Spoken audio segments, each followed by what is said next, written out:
Perfect preservation, ladies and gentlemen. Perfect preservation. That's what our Muslim friends have been telling us for decades. Perfect preservation, right down to the letter, from the time it was revealed to Muhammad.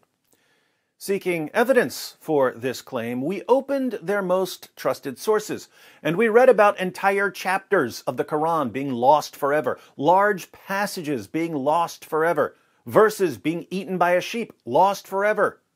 How did our Muslim friends respond when we showed them that their own sources repeatedly declare that the Quran was changed over and over and over? They said, perfect preservation, right down to the letter. Hatun Tash and Jay Smith went to Speaker's Corner with 26 different Arabic Qurans. Not 26 different translations, 26 different Arabic Qurans. How did our Muslim friends respond? Perfect preservation, right down to the letter. Non-Muslims are publishing entire books filled with Quran variants. How do our Muslim friends respond? Perfect preservation, right down to the letter.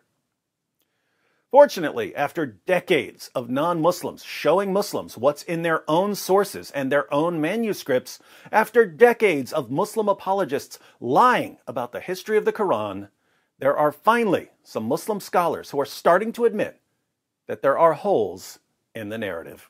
And it's very clear to you and to every single very advanced student and specialist that the standard narrative has holes in it. That's what I'm going to say.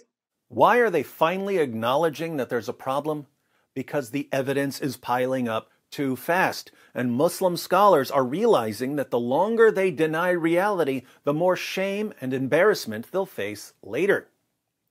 Now, the new problem we face is that even as Muslim scholars are finally acknowledging that there are holes in the narrative, Muslims are reinterpreting the words of their own scholars, insisting that what their scholars really mean is that there are simply different ways to pronounce certain words in the Quran.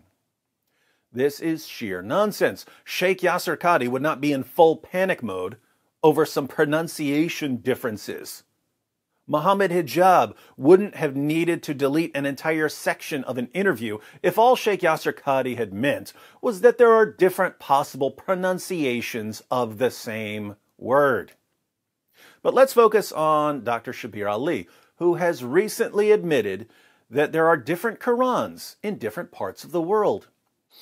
Today, most Muslims read the Quran in a text that is referred to as the Egyptian edition of 1924. That's how scholars refer to it. Most Muslims may not have realized that this is the designation for that manuscript, for that text. To Muslims in general, this is just simply the Quran.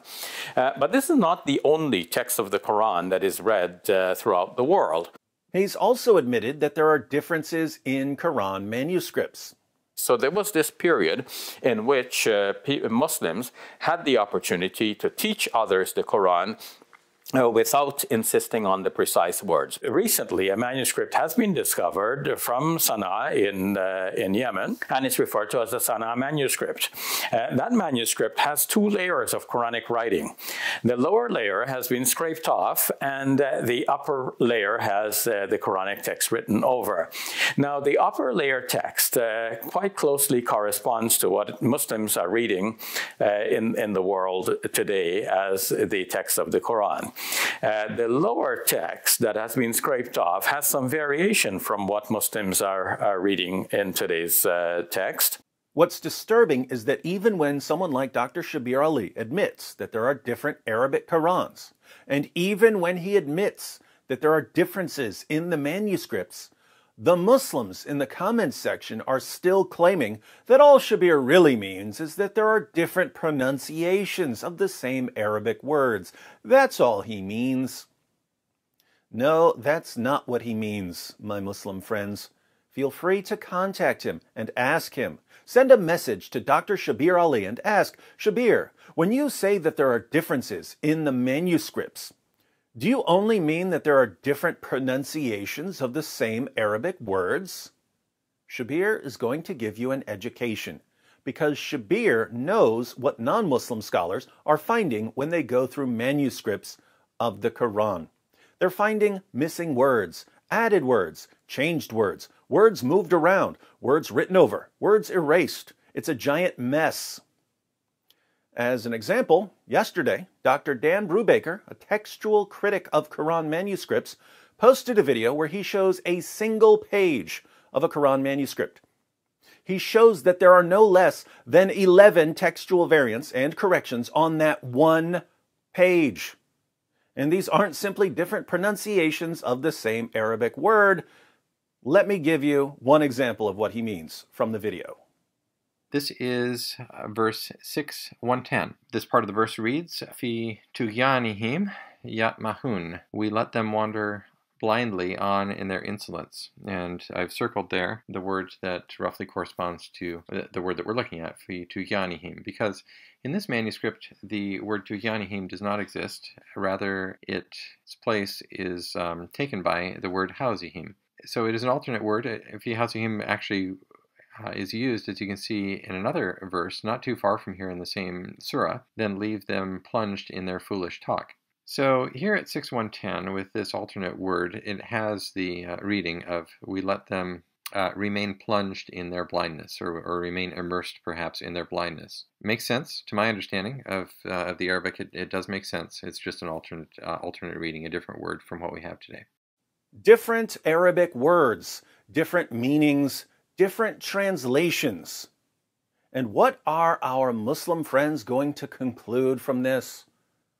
Perfect preservation, right down to the letter. My Muslim friends, do you have any clue what kind of damage you're doing to the future of your religion right now?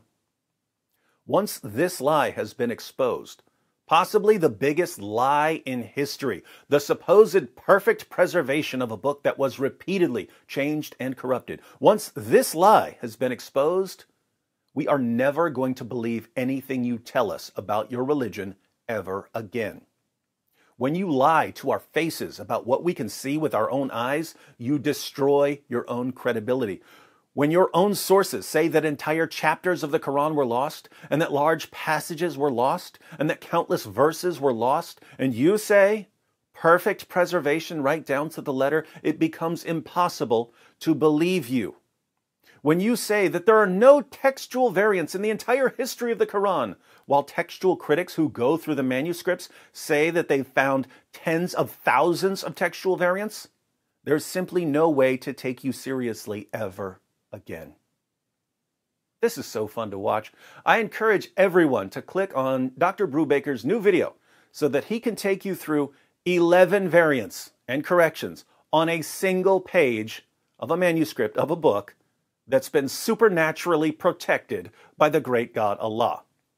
I think we can all agree that if a book has all the features of a book that's been changed and corrupted, even though it's been perfectly preserved, it must indeed be a miracle.